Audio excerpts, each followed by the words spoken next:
Los Cirujanos, ciencia, corazón y manos.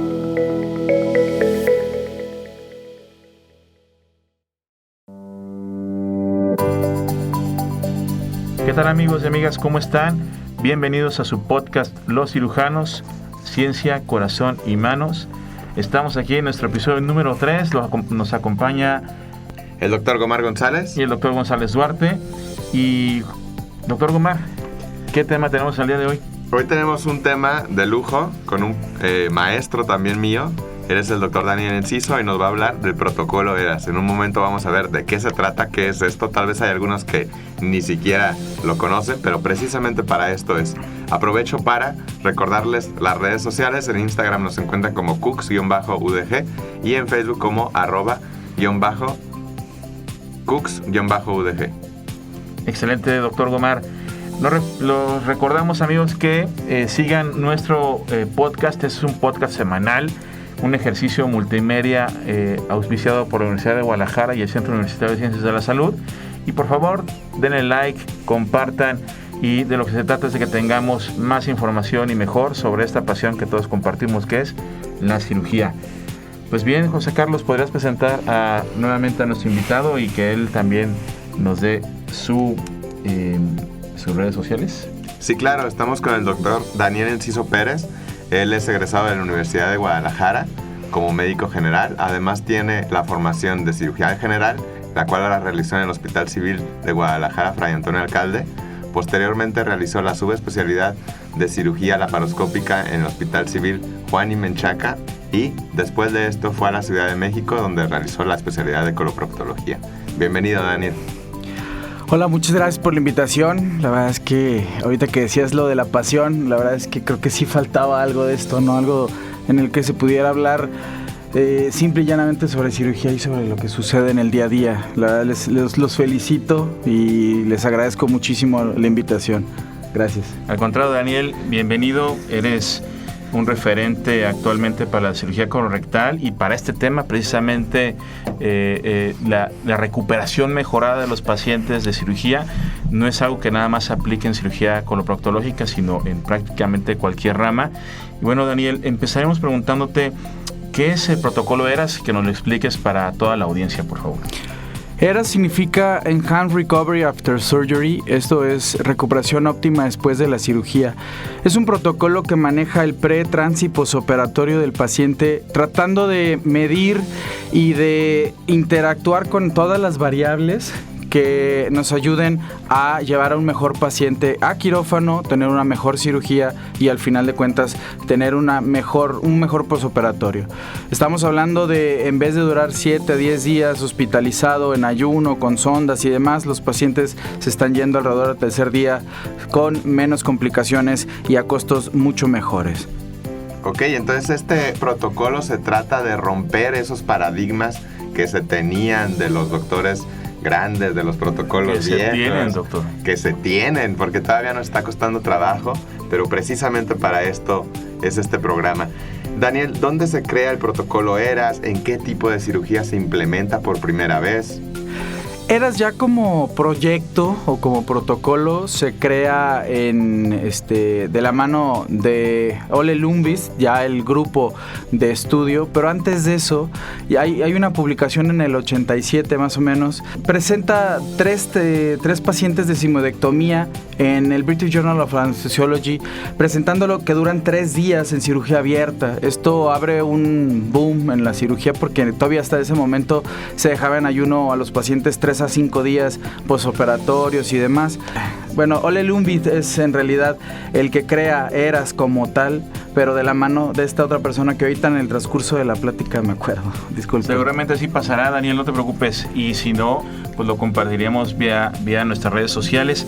Que dicho sea de paso, Daniel, ¿nos podrías compartir en qué redes sociales te pueden encontrar nuestra audiencia, por favor? En Instagram soy doctor.danielensiso_coloproctólogo. En Twitter, doctor.enciso. Y en Facebook, doctor Daniel Enciso. Ya tienen ahí, amigos, las redes sociales del doctor Daniel Enciso, y seguramente será un gusto para él que lo contacten. hagan llegar sus preguntas y bueno, siempre también se agradecen las consultas. Llegamos al momento de tomar una pausa. Estamos en su podcast Los Cirujanos.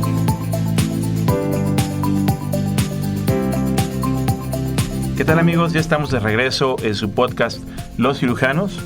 Estamos el día de hoy con el doctor Daniel Enciso Pérez. Él es cirujano general y cirujano colorectal, líder mundial en el protocolo ERAS, y algo que debemos de también mencionar es que gracias al doctor Daniel Enciso y a su papá, el doctor Luis Emilio Enciso Gómez, en México pudimos traer o se puede contar con el protocolo ERAS. El antiguo Hospital Civil de Guadalajara, Fray Antonio Alcalde, fue el primer hospital a nivel nacional líder en la formación y en ejercer el protocolo ERAS dentro de los pacientes quirúrgicos. Y doctor Daniel, regresamos para seguir con tu entrevista.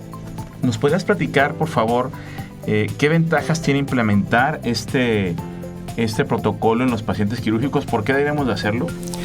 Porque es un ganar-ganar para todos los involucrados en el proceso quirúrgico. Y no solamente proceso quirúrgico, ya se ha empezado también a utilizar este proceso porque, bueno, algo importante, a mí me gusta quitarle la idea de un protocolo, porque cuando hablamos de protocolos hablamos de cosas rígidas.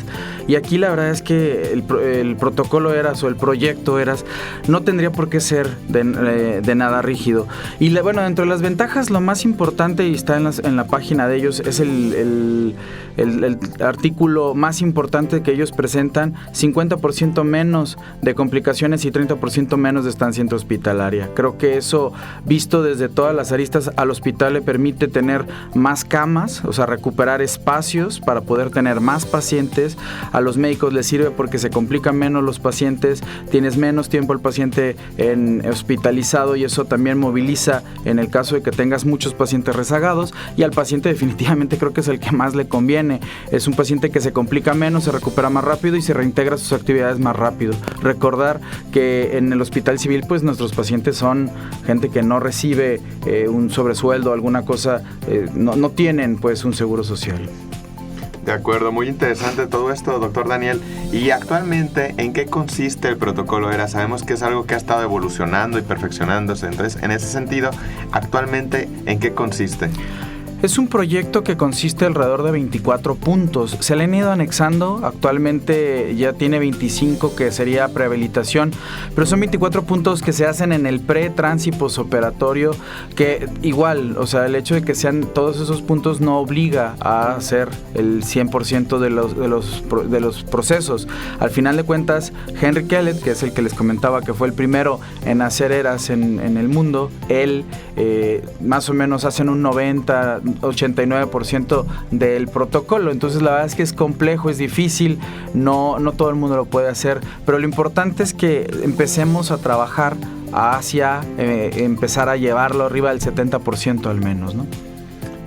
Esto que mencionas, Daniel, es fundamental porque finalmente se tiene de repente la idea entre algunos cirujanos que el protocolo ERAS, para empezar, no es aplicable en todos, y segundo, que como son 24 parámetros los que se deben de considerar antes, durante y después de la cirugía, los tienes que seguir al pie de la letra como si fuera una receta de cocina. ¿Qué opinas al respecto? Pues mira, la amplitud de procesos que ya se han empezado a llevar, ya se utiliza esto también por ejemplo, en cesárea, se utiliza en cirugía de trauma, cirugía, por ejemplo, cadera, rodilla, cabeza y cuello, colon, por supuesto, páncreas, o sea, cirugías demandantes, cirugías complejas. Al final de cuentas, vas tomando las cosas importantes y lo que puedas ir mejorando. Hay 3 puntos importantes que decía Henry Kellett, que son los que tienes que llegar, que es menos dolor, porque el dolor también da resistencia a la insulina, el paciente no se mueve, el paciente no quiere comer, el paciente no se levanta y eso genera pérdida de proteínas. Segundo, que el paciente esté comiendo, porque no solamente es que el mismo organismo destruya proteínas, sino que el paciente al no comer, ¿no? También tenemos esa falla y ese problema. Y teniendo un intestino sano, pues ¿por qué no utilizarlo? Y la tercera es que no tengamos esa resistencia a la insulina, así que no tengamos ayunos prolongados, porque al final de cuentas todo esto tiene que ver con la insulina, que es una enzima que es tanto catabólica como también, ¿cómo se llama? Anabólica, ¿no? Y con esto de que consideren que es una receta de cocina, vamos, creo que lo más importante es tratar de apegarse lo más que se pueda al protocolo y no hacerlo como tal, ¿no? O sea, como una receta de que 1, 2, 3, 4, paso 3, 4 y 5, no hay que moverlos de ahí. Eso es importante, ¿no? Mira, hay puntos que son críticos, por ejemplo el ayuno, ¿no? El ayuno preoperatorio me parece que es muy importante, pero tampoco, o sea, digo, si tienes problemas, por ejemplo, en foros dicen, oye, es que mi anestesiólogo no quiere cambiar eso. Digo, lo de menos es eso, ¿no? O sea, lo importante es, ok, el anestesiólogo no accede, no hay problema, pero bueno, después de la cirugía empieza, ¿no? Empieza con líquidos, empieza con dieta baja en fibra. Recordemos que la cantidad de intestino que hay entre una anastomosis y la boca es muy amplia, ¿no? Entonces, digo, si mi paciente fuga en los primeros 3 días, definitivamente algo en mi técnica estuvo mal. Pero después de eso es más la falla por la falla de ingesta, o sea, la falta de ingesta de calorías y en especial de proteína, que ahí es donde vienen los problemas. Entonces, o sea, yo lo que les diría es cierto, es imposible hacer el 100%, pero hay que tratar de apegarnos lo más posible. Que si yo no puedo dejar de drenes, vigílenlos nada más, ¿no? Por ejemplo, ese es otro punto importante. La preparación intestinal, lo mismo, ¿no? O sea, bueno, ok, si vas a preparar, entonces prepara completo, ¿no? Hazlo bien, ¿no? Da antibióticos vía oral, da preparación intestinal como se debe de dar, ¿no? Entonces, son pequeños detalles que me parece que sí son flexibles. Eso, o la idea, por eso les digo que la idea de verlo como un protocolo, ¿no? Luego nos brinca y, no, ¿sabes qué? Tengo que hacerlo todo perfecto. Y la verdad es que a veces que no hay necesidad de hacer tanto, ¿no? Sí, claro, nos parece muy interesante, creo que nos va quedando a todos mucho más claro y creo que es sumar. En cada uno de estos puntos podemos ir sumando de a poco a nuestros pacientes para tener un resultado. Eso que comentas, doctor Gomar, es fundamental porque estos pequeños cambios, doctor Daniel, hacen la diferencia en la evolución de nuestros pacientes.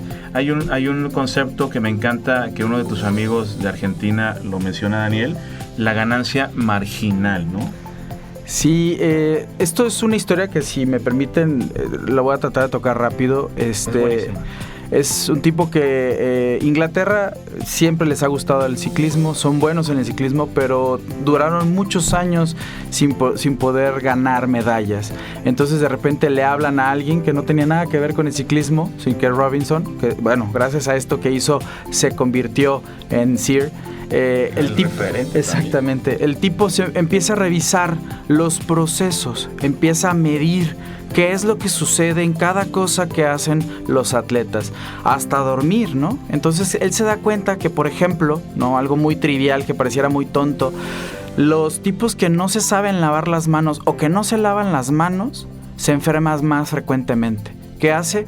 Contrata un cirujano y los enseña a lavarse las manos. Se da cuenta que los colchones que utiliza la gente son importantes y que si no descansan al día siguiente no van a rendir. ¿Qué hace? Los atletas, ¿no? Sí, los atletas en este caso. ¿Qué hace? Bueno, pues compra colchones y empieza a supervisar los que lleguen a dormir, que no se vayan de saltimbanquis y demás, ¿no? Y así empieza a revisar que si los shorts, que si las ruedas, que si esto, que el otro, y sumando de a poco, porque al final de cuentas lo que se alcanzaba a ver es que con ese poquito apenas subía 1 o 2% el rendimiento del atleta, pero sumando cada uno de esos 1 o 2% se llegó a que a partir de ese año no dejaron de bajar del podio. Ese año, el 2004, ganaron 8 medallas, a las siguientes Olimpiadas volvieron a ganar otras 8 medallas, ganaron a partir de ahí 64 Tour de France y otros premios importantes en Europa. Entonces, al final de cuentas, esto es lo que busca Eras, hacer una ganancia marginal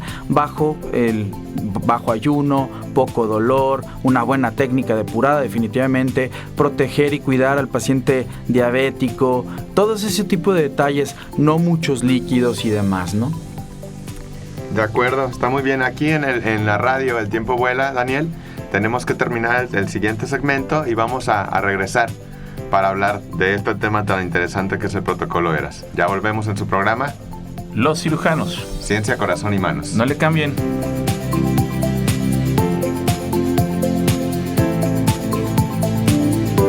Bienvenidos amigos nuevamente a su programa Los Cirujanos.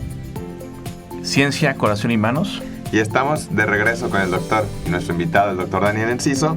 Pasamos nuevamente a la secuencia de preguntas y en ese sentido, doctor Daniel, ¿quiénes son los involucrados en el protocolo ERAS?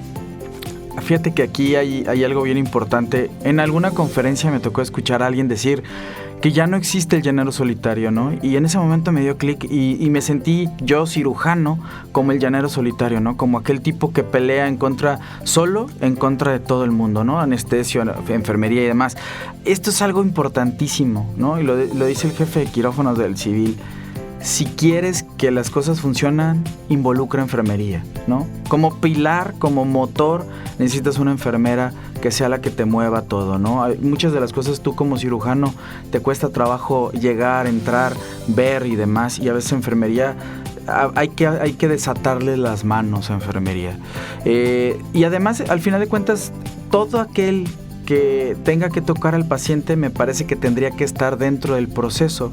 Y yo siempre digo, desde el policía que está en la puerta recibiendo al paciente hasta el policía que se va, o sea, cuando se va, que se despide, todos deberíamos de trabajar al unísono para que el paciente le vaya mejor. Entonces, perdón que me extiendo un poquito en esto, pero por ejemplo, a mí me encanta la idea, alguna vez también lo escuché, que el cirujano pasa visita y dice, este paciente hay que operarlo, y llega la nutrióloga y dice, no, hay que nutrirlo primero, y el cirujano se sienta, ya no es el llanero, en algún momento le va a tocar ser el primero al mando, pero en este momento el paciente lo mejor que le puede pasar es nutrirlo. Entonces son esos pequeños detalles, entender, ¿no? Que digo, al final de cuentas, tener tanta gente, nosotros le llamamos terapia enzimática, te quita responsabilidad también un poco. Claro, al final de cuentas somos cirujanos y hay cosas que no te puedes quitar de encima, pero creo que el hecho de que llegue uno y otro y otro y otro y que todos aporten ayuda a que el paciente le vaya mucho mejor. Yo no he conocido un solo paciente que se haya ido insatisfecho cuando lo tocó todo el equipo. Puede estar insatisfecho conmigo, pero no con el equipo, porque el equipo generalmente, como es menos responsabilidad, trabajan más a gusto. Claro, esto que comentas, Daniel, es fundamental porque finalmente la medicina moderna se tiene que hacer en equipo, ¿no? Sí. Ya se acabó que yo, el doctor González Duarte, la gran eminencia, me encargo de resolverle todos los problemas a mi paciente. Eso no existe, amables amigas y amigos de la audiencia de los cirujanos. Y Daniel, precisamente en este sentido, nos gustaría que nos compartieras tu experiencia en la implementación del programa. Son muchas personas las que están involucradas. Me gustaría que nos comentaras quiénes fueron los primeros que te ayudaron o entre quienes implementaron el programa ERAS en nuestro país y que nos des tu experiencia, ¿no? El proyecto son varias aristas, son 4 en realidad. El que crea que solamente es una guía de práctica clínica se queda muy corto. Se necesita un equipo o un núcleo básico que es el cirujano, el anestesiólogo, la enfermera encargada y algún loco en la administración, ¿no? Alguien que te permita continuar con el trabajo. Ese es el equipo básico y a eso le va sumando más cirujanos, más anestesiólogos, pues más enfermería y demás, ¿no? Rehabilitación, nutrición y en general todos los demás que pudieran estar involucrados dentro de él. La experiencia, híjole, yo creo que sí es un cambio de paradigma, pero volvemos a lo mismo en todos los niveles. Yo me acuerdo mucho enfermería hablando de, los cirujanos ya no les puedo decir, ¿no? Ya se imaginarán, el día que lo presentamos contra 5 cirujanos se rieron, ¿no? O sea, me queda claro que, como decías hace ratito, hay mucha gente que sigue pensando que hay que lavar, ¿no? Con cloro el intestino para poderlo anastomosar, cosa que sabemos que no es necesario. Pero bueno, al final de cuentas, luchamos, ¿no? Como les dije, enfermería, y este es un pequeño espacio para agradecerle a Sofía, que la verdad es que nunca se detuvo, nunca se ha detenido y creo que no vamos a poder pararla, ¿no? Es una mujer extremadamente hábil en lo que hace y tiene un corazón enorme. Entonces se necesita este tipo de personas, ¿no? Y además, bueno, pues se necesita empezar a permearlo con los demás. Entonces empezamos a jalar gente, ¿no? Buscamos jalar a otros servicios y demás, pero también se vuelve complejo cuando no puedes medir, cuando no puedes controlar. Entonces poco a poco nos empezamos otra vez a recortar, a hacerlo solamente a nivel local en el servicio de coloproctología. Y bueno, hubo un momento en el cual todo empezó a caminar muy bien, empezamos a bajar tiempos, empezamos a mejorar, tuvimos nuestros detalles definitivamente, nos fugaron, Eras es algo curioso, hay un Eras digamos europeo y un Eras americano, ¿no? Y tiene mucho que ver la dieta. Nosotros empezamos sin preparar a los pacientes cuando hacíamos recto, por ejemplo, y empezó a fugarnos. Entonces empezamos a tener situaciones de riesgo y esto, bueno, pues nos llevó a, en ese momento salían las guías en Estados Unidos, a empezar a preparar y creo que ya no nos vamos a bajar de ese barco, ¿no? Entonces, esto también es importante comentar porque al final de cuentas, como les decía, es flexible, ¿no? O sea, si mis propios resultados me arrojan que, por ejemplo, el fentanilo que les pongo no hay problema, pues entonces lo podemos utilizar, ¿no? Excelente, Daniel. Creo que sí nos clarificas mucho y me gustaría, porque tenemos que hacer nuevamente una pausa, y cuando regresemos de la pausa, retomáramos precisamente en esto que estás comentando, ¿no? La flexibilidad del protocolo para poderlo implementar, y creo que es una de las principales características y beneficios de esta implementación, ¿no? José Carlos, ¿nos quiere recordar, por favor, las redes sociales? Sí, claro, nos pueden encontrar y nos pueden seguir. En Instagram nos encuentran como cooks-udg y en Facebook nos encuentran como @cooks-udg. Al Dr. González Duarte en Twitter y en Facebook, Dr. González Duarte. Y Dr. José Carlos Gomar en Facebook e Instagram. No le cambien, regresamos a Los Cirujanos.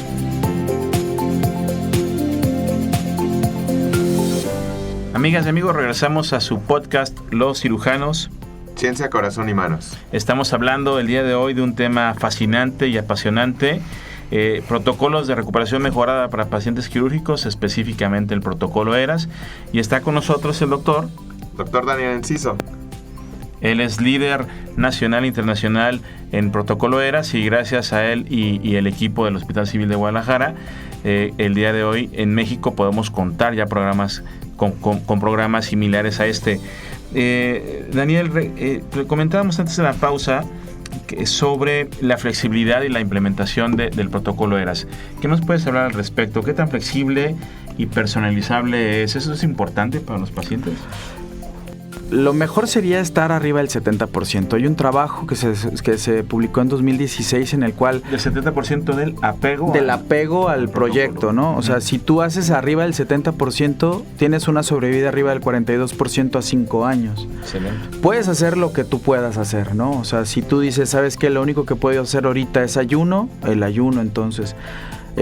yo creo que sí puedes hacer 2-3 cosas y en ese sentido, por ejemplo, lo que yo creo que es lo más sencillo serían los ayunos, no dejar drenajes cuando no son necesarios y cuando es necesario solamente recto cuando se abre peritoneo, la preparación intestinal para colon izquierdo y la no preparación cuando es colon derecho y el dolor, ¿no? O sea, estrategias para minimizar el dolor, ya sea con un bloqueo peridural, ya sea con un bloqueo TAP o regionales, ya sea con analgesia multimodal, con sulfato de magnesio, lidocaína. O sea, opciones hay sin tener que abusar de los opioides y sin tener que abusar también, digo, ahora últimamente nos hemos dado cuenta, varios artículos empiezan a publicar que AINES también tienen riesgos de fuga anastomótica, ¿no? Entonces, pues también esto es importante, ¿no? Y solamente un pequeño detalle sobre anastomosis. Una buena anastomosis es importantísima, ¿no? Entonces, tiene que estar bien vascularizada, tiene que no tener tensión y tiene que estar, bueno, al menos una prueba neumática y de preferencia una prueba endoscópica de que todo está bien, ¿no? Y bueno, pues ya el que tenga verde indiosanina, pues que lo utilice también, ¿no? De acuerdo, hemos platicado, doctor Daniel, de las ventajas que existen para los pacientes, que son sin duda muy importantes, las más importantes, de las ventajas que tiene el hospital en cuanto a recuperación de los pacientes, liberación de las camas, etc. Pero creo que algo también muy importante a tomar en cuenta, sobre todo en nuestro país, es los costos. En cuestión de costos, de dinero, ¿qué ventajas tiene el protocolo ERAS? Esta es una pregunta difícil de contestar porque el protocolo, si lo quieres llevar adecuadamente, cuesta, ¿no? O sea, si quieres rellenar la base de datos que ellos tienen, te va a costar. Entonces, en ese sentido, el costo en muchas ocasiones es alto, pero la respuesta es exactamente lo mismo cuando el tipo de recursos del almacén te dice que la pinza que pediste es carísima, pero esa pinza, sí, que es carísima, va a hacer que se recupere mucho más dinero porque el paciente se va a ir más pronto a su casa. Estamos a veces metidos en pesos, perdiendo en centavos, perdiendo los pesos. Entonces, al final de cuentas, hay detalles que se nos olvidan con mucha frecuencia. Ahorros mal entendidos, ¿no, Daniel? Y que creo que pasa muchísimo en todas las instituciones de salud en el mundo, porque tú nos has compartido varias veces reflexiones y en los congresos de otras instituciones y las experiencias que tienen para implementarlo. Y el primer pretexto es, no, es que eso va a ser caro. No, ¿cómo hay que darle carbohidratos a los demás? No, pero ¿cómo que tiene que durar más tiempo antes de la hospitalización en la preparación? Creo que finalmente son ahorros mal entendidos y que debemos de darle la vuelta a eso nosotros como cirujanos para tratar de implementarlo. Daniel, en otra pregunta que nos parece importante aquí en el programa Los Cirujanos, que nos respondas, ¿cuál es la visión a futuro de protocolos como este tipo, el protocolo ERAS, en países como el de nosotros, de tercer mundo, y donde de repente nos tardamos mucho en evolucionar hacia cosas más modernas?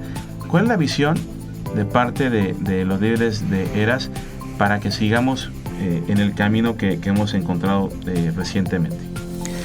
La situación con ERAS es un poco compleja por los costos, ¿no? Pero al final de cuentas creo que hay otras opciones, otras plataformas que también trabajan con la visión de ERAS y prácticamente de la mano, digámoslo así. ¿Te refieres a los costos, Daniel, de quien se inscriba a una institución al programa ERAS para poder capturar los datos, ¿cierto? Exactamente. O sea, porque no estamos diciendo que es caro estar en ERAS, sino que al contrario, implementar el programa reduce costos, pero estar inscrito en la asociación es lo que es caro, ¿no? Pues es como la aplicación que utilizas para medir las calorías que comes, ¿no? O sea, te cuesta. Uh-huh. Entonces el costo de esa aplicación que te permite tener los datos y medir y poder tener todo eso cuesta. Y que siga habiendo investigación, claro, o desarrollo. Sí, para claro. Eso son las cuotas.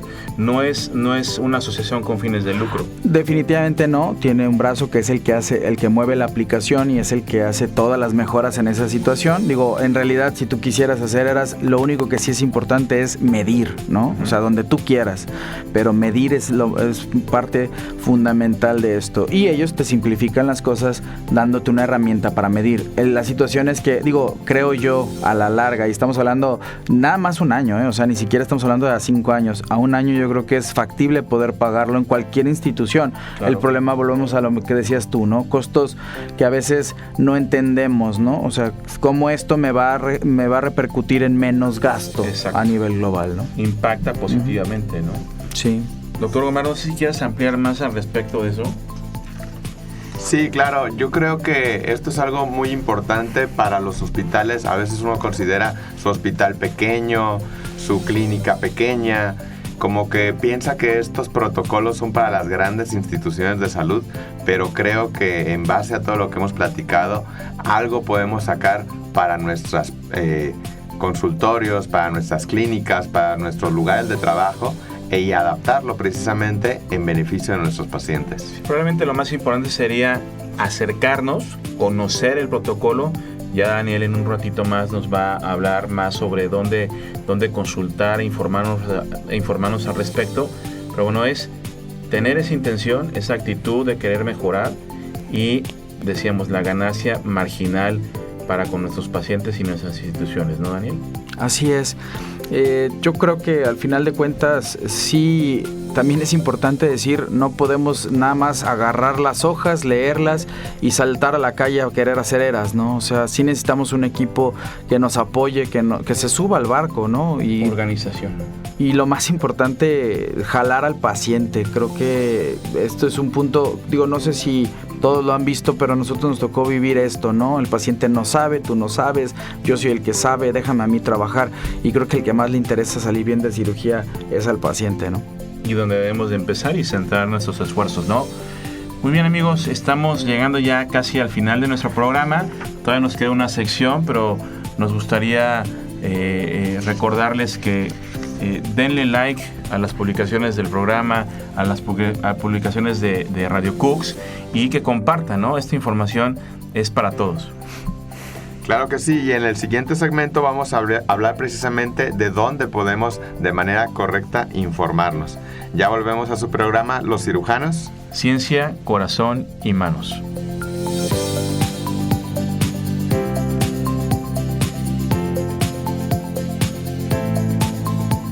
Muy bien, amigos, bienvenidos nuevamente a su programa Los Cirujanos.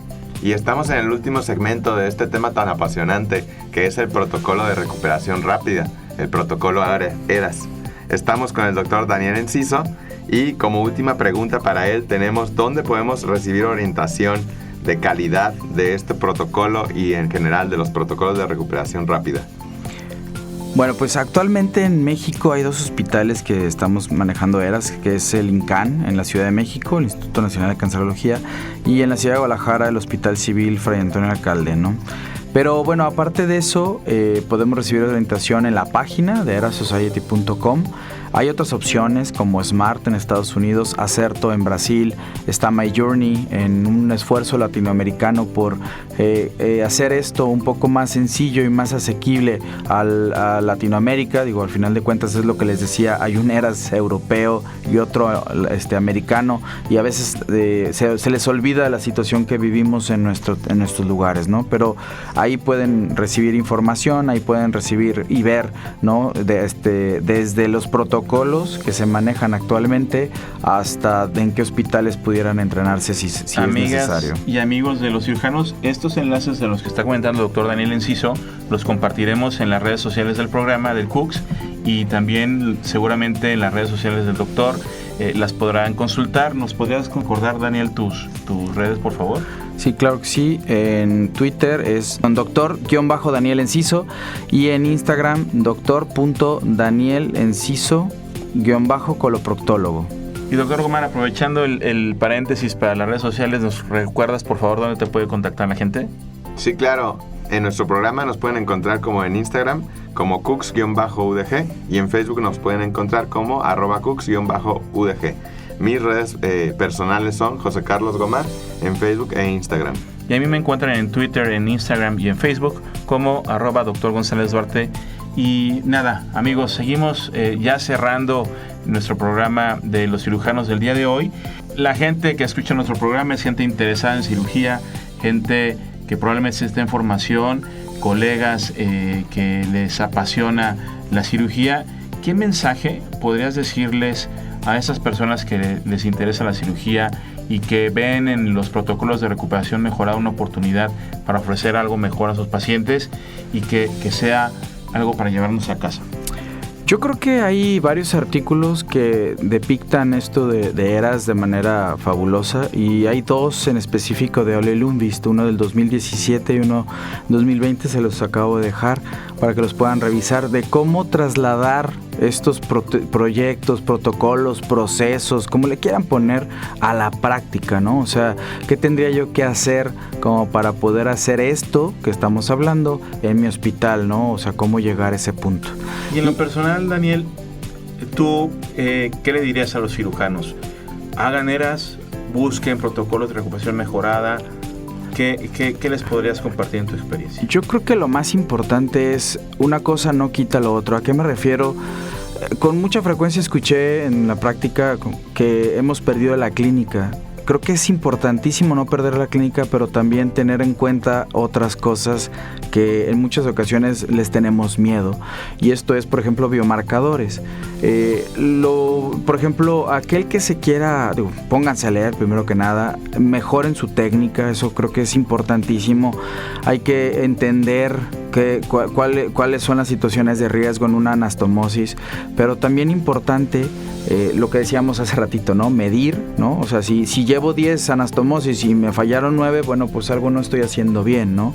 Si me falló una y, bueno, pasó por otra situación porque está radiado, bueno, pues entonces probablemente estoy haciendo las cosas bien. Entonces, por eso creo que vale la pena eso. Y el comentario final, no le tengan miedo, ¿no? O sea, no se trata, como les dije, no se trata de que corran y brincan y les hagan eras a todos, ¿no? Hay que irse llevando poco a poco, ¿no? Yo les diría, vayan metiendo de los 24, vayan haciendo unos, lo que vayan pudiendo. Si pueden hacer prehabilitación, hagan prehabilitación. Si pueden tener al paciente más tiempo, pero lo que platicábamos ahorita, ¿no? Si tienes un paciente de urgencias, pues sí, ya no pudiste hacer la parte preoperatoria, pero entonces ya no lo encharques, ya no le metas más líquidos, manéjale el dolor, ¿sí? Muévelo temprano. No usen opioides. No usen opioides o lo mínimo indispensable, ¿no? Entonces, son pequeños detalles que creo yo que es eso, ¿no? Lo que les decía de la clínica, revisen a su paciente, ¿no? Yo siempre les digo a mis residentes, tú lo operaste, tú lo tienes que ir a ver. No te dejes que alguien más te diga, no, que está bien. La frecuencia cardíaca es el signo vital más importante al principio y es el que te va a ir dictando la pauta. Pero lo que les decía de los biomarcadores, también hay opciones. Excelente, Daniel. Pues muchísimas gracias. La verdad, ha sido enriquecedor esta charla. Tenerte con nosotros, un lujo. Te agradecemos mucho que hayas aceptado la invitación a este ejercicio multimedia de la Universidad de Guadalajara y del Centro Universitario de Ciencias de la Salud. Y pues, doctor Gomar, los invitamos a que nos sigan escuchando, a que nos sigan en redes, a que estén al pendiente de nuestros próximos episodios.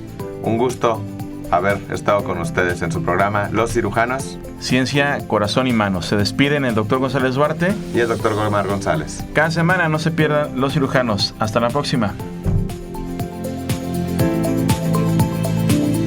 Los Cirujanos. Ciencia, Corazón y Manos.